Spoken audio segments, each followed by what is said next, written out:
What's up mga hip-hop yo-yo swagger? Woo! And today, squat day tayo. I mean, noong 20th pala to. So, 5x5. Yung ginawa ko dyan, 5 sets by 5 reps. Maximum effort lagi. So, belt gaming, pampatibay ng core para makatulong sa squat natin. And kita natin, yan, inhale. Ito yung last set yan, dami ko ng pagod dyan. Kaya mukhang maasim na eh.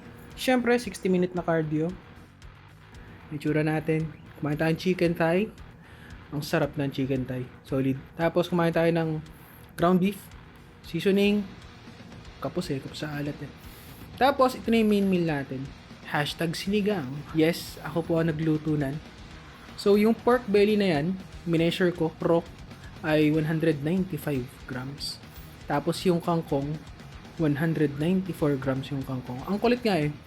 Sobrang bongkos ng maramihan yung kangkong. Tapos biglang kumuluntoy na lang bigla. Tapos yung sinigang mix, diba 3 grams yung serving size nun eh. So 15 grams yung ginamit ko dun. Sinigang mix. Tapos boulangerie bread tayo with Eden cheese. Dahil mahilig tayo sa cheese. Tapos ang malala pa dyan, nilagyan ko pa siya ng cream cheese. Nakita yun, yung puti na part.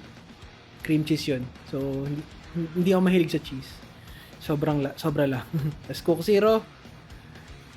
And, sarap ng burp ni Koya mo. And, nag-ensaymada tayo kasi sobrang dami nating pagod that day. Yun lang yun. Total ay 5x5. Yun lang ginawa ko. 5x5 tsaka cardio na 60 minutes. And, pakita natin yung calories natin. So, nung 20, naka 1929 tayo. Nung 19th, nag 16.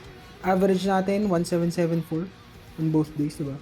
Ayos pa rin, kasi pasok sa 18.